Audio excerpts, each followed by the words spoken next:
Stock market के सबसे बड़े नामों की जब चर्चा की जाए तो सबसे टॉप पर जो नाम आता है वो है रमेश दमानी का। और रमेश दमानी आज हमारे साथ हमारे स्टूडियो में हैं। गेट रिच की सेकंड सीरीज़ के पहले एपिसोड में आज हम शुरुआत करेंगे रमेश दमानी जी के साथ। रमेश जी, बहुत बहुत शुक्रिया आज हमारे साथ इस शो में हिस्सा लेने के लिए। मनोज, बहुत बहुत धन्यवाद। मुझे बहुत प्रसन्नता हो रही है आपके शो में आने की और आपने बहुत तारीफ़ की। Thank you so much. Ramesh ji, आप एक अनएडल्टरेटेड बोल रहे हैं और काफ़ी टाइम से आपने एक व्यू रखा है कि इस मार्केट में रिटेल बहुत पैसा बनाएगा। आपको खुशी होगी कि इस बार वाकई में रिटेल ने बहुत पैसा बनाया मार्केट में। या जिन्होंने इन्वेस्टमेंट किया उन्होंने बनाया है। अनफॉर्चुनेटली जो सेबी की जो रिपोर्ट आई थी अभी एक दो दिन पहले, वो बोल रहे थे कि retail public who has gone primarily into futures and option trading have lost money. उनके हिसाब से 90% have lost money, which is about crore of people. 50,000 crore रुपया नुकसान किया उन्होंने। 50,000 करोड़ रुपया उसने किया। 50,000 crore रुपये में could buy the complete Tata Elxsi or companies like Biocon. That is the amount of money they lost. So it is bittersweet. मुझे बहुत अच्छा लगता है कि इंडियन prosperity में इंडियंस पार्टिसिपेट कर रहे हैं. I feel a bit sad that people are playing in the F&O market without understanding the market. And according to the stats, they lost 50,000 crore rupees. Ramesh ji, आप इतने सालों से मार्केट में, आपके टाइम पे भी जब आप यंग थे तब भी ट्रेडिंग होती थी, ऑब्वियसली तब रिंग ट्रेडिंग होती थी।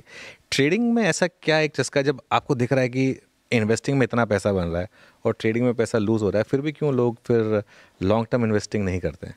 आई थिंक लोगों को भरोसा नहीं आता है कि एक्चुअली एक शेयर बाज़ार, आप देखिए जो इंडिया में जो कांड हुए थे 92, 93 या 2000 में कांड, they were all done by people who believed in trading, not people who believed in investing. जो हम इन्वेस्टर्स हैं वो बिलीव करते हैं कि कंपनी का परफॉर्मेंस आता है, रिजल्ट्स आता है, शेयर प्राइस बढ़ते हैं। द अदर बिलीव कि हम लोग खाली भाव बढ़ा सकते हैं हमारे खुद के लेने से, या फिर कोई संस्था को दिला देंगे शेयर तो अपने आप बढ़ जाएगा share. That is wrongly misplaced. The Indian market is compounded at 16-17% over the last 30-40 years. So people जो इक्विटी लिए हैं और इक्विटी रखे हैं, उनके यहाँ तो लक्ष्मी और धन बरसा है in this bull market. I think the people don't understand. वो एक थोड़ा एक्साइटमेंट रहता है, कि जल्दी पैसा बना, आज मजा किया, आज 25,000 की गोली बन गई, बाहर जाते हैं, खेलते हैं, मजा करते हैं, and they don't realize कि in a bull market 25,000 रुपया बनाने की जगह you could make 200-500 times your money. And I think it's a lesson that smart investors have learned. Some haven't learned yet. एक आपकी कहानी जो आप सुनाते थे कि आपके बेटे के बर्थडे पर वो कहानी काफ़ी वायरल होती है, तो अब क्या आप भी जब कभी किसी के बर्थडे में जाते हैं तो क्या आपने भी ये स्टार्ट किया है कि गिफ्ट की जगह शेयर देना शुरू कर दीजिए? कभी कभी देता हूँ. It's not easy because of the tax consequences and all that, but मैं हमेशा उनको बोलता हूँ कि ये पैसे अपने बच्चों के लिए शेयर ले लो. ये अप्रिशिएटिंग एसेट्स हो गए, कभी कुछ बढ़ सकता है, या डिप्रिशिएटिंग एसेट्स जो कपड़े खिलौने वो तो ज़ीरो होने वाले हैं. Of course kids require some of these, I am not denying that, but you should also have one hat for long-term investing, which I'm doing. I have 2 grandchildren, Anuj, you'll be happy to know, Veer and Arna, and as their proud dadu, I started investing for them long-term, things that will mature in 5, 10, 20 years time when they are reaching adulthood. उनको पता है कि दादू कर रहे हैं हमारे लिए? नहीं, उनको कोई वो 7 और 5 साल के तो कुछ समझते नहीं है, but it's an academic exercise I've done. I wish I'd been able to do it for my son. We didn't do it, but I'm trying to definitely do it for them. I think my grandson one day called me and he said, "Dadu, you don't work." I said, "What do you mean?" He said, "आप तो दिन भर paper पढ़ते रहते हैं office में बैठ के." मैं बोला, बेटा तेरे को मालूम पड़ेगा आगे जाके. But he's still young. By the time he's 17, he'll understand. उसको नहीं पता कि अभी कितने पापड़ बेले हैं, तब जाकर ये पोजीशन आई है.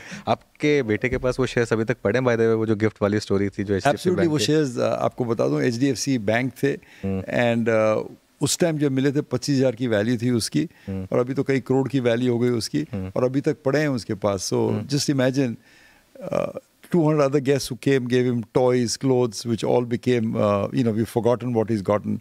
But those shares still remain with us. They're almost a priceless legacy. And something that we always remember, the wise friend who gave it to us.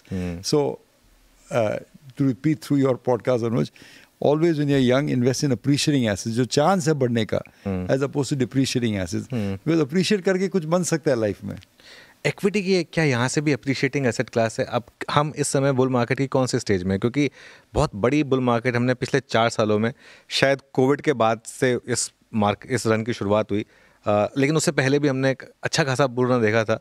इस समय हम किस स्टेज में हैं Ramesh ji? Anuj, first of all, in my opinion, I'll tell you because it's a personal story. ये bull market चालू हुआ था 2019 में. When Nirmala, in fact, exactly 5 years ago, when Nirmala Sitharaman came and announced the corporate tax rate cut, as you said, and the market went up with 1,000-point gap, 5% gap that particular day. Covid में आके नीचे वापस test किया था but रुका नहीं, वापस बढ़ गया उधर.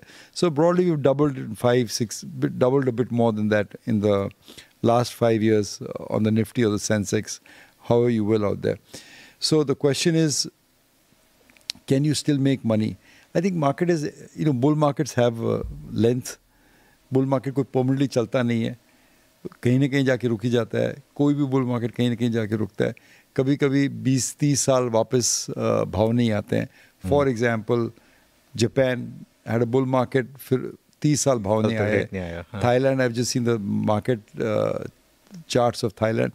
For 30 years, they haven't reached the new highs that they reached in the 80s. So markets, we are very lucky, we're very blessed. Unlike China, Thailand, Japan, who haven't had new highs in almost a generation, investors.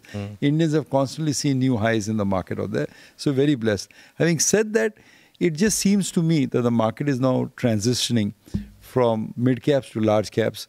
Leadership has shifted in the market. And typically, if you have a very ferocious rally from this point, that would signal some sort of ending of the bull market. कोई melt up अगर हो गया तो it is melt up. It's not happened yet, but I'm saying you're very cautious when a large caps go up and they go up very ferociously. It's always time to be alert. और मेरे को जब लगता है ये जो K-pop के जो shares आने हैं, Hyundai, Samsung, they'll all start coming with IPO soon in India. Because they're getting such valuations in India, so why won't they encash it out there? That will suck up a lot of market liquidity from the secondary market, and that would be kind of a warning sign of trouble ahead. But as things remain, जो मैंने 40 साल में सीखा है, क्या सीखा है? Remain invested in high quality businesses. Maybe change the portfolio from here and there, but remain invested. इस समय मिड कैप और स्मॉल कैप में, लेकिन क्या आप अब थोड़ा प्रॉफिट बुकिंग के मूड में हैं? क्या आप अपने पोर्टफोलियो में थोड़ा mid cap small cap prune कर रहे हैं? क्या लार्ज कैप की तरफ ज़्यादा फोकस कर रहे हैं अब? थोड़ा मैंने किया है. I've lightened up on the mid cap because I'm basically a small cap mid cap investor. Yes. जैसे मेरे पुराने दोस्त राकेश जी बोलते थे that you want to buy mid cap companies that become large caps as opposed to just buying large caps. So but the valuations ही थोड़े stretch लग रहे हैं मेरे को. So we have sold some and trying to transition into large caps. Rakesh ji की याद बहुत आती है वैसे, है ना? अरे कोई दिवाली उनके बिना मज़ा नहीं आता है. अभी 2 साल हो गए उनको एंड इट जस्ट जो उनकी महत्व की बात है Anuj, that people really need to understand that he started with a few thousand rupees, and if you look at his career of how much he started with and what he made, he's compounded in dollar terms. In dollar terms, I think greater than 40%, which I think is a Guinness Book of World Records. I don't think, in fact, I know Warren Buffett has not compounded more than 20-21% over a 40-year career. Unfortunately, life cut him short. Otherwise, he would have kept on setting records of creating wealth generation. I think sometimes you appreciate people only when they're not in present of you. And I really do miss him and appreciate his teachings. बिल्कुल. खैर कई दिन है जब वो जिस तरीके की बुल मार्केट चल रही है, आई थिंक राकेश जी का हमेशा भरोसा था कि ये इंडिया में इस तरीके की बुल मार्केट रहेगी. वो चिल्ला के बोलते थे एकदम.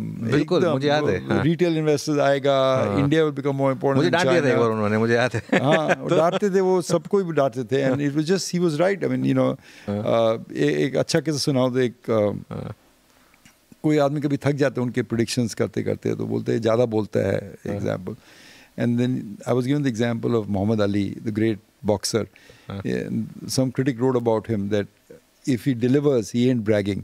मतलब जो prediction बोले थे वो सब सही हो गया. There's not bragging. That is just ahead of everybody else in the curve. Yes, हाँ, बिल्कुल बिल्कुल. एक चीज़ जिसने आपकी पिछले 2 साल में क्लियर कट एक आपको डिफरेंशिएट किया बाकी सबसे, वो था PSUs में इतनी बड़ी रैली को सबसे पहले आइडेंटिफाई करना और उसमें बड़ी बेट लेना. चाहे वो मजगांव डॉक हो, डिफेंस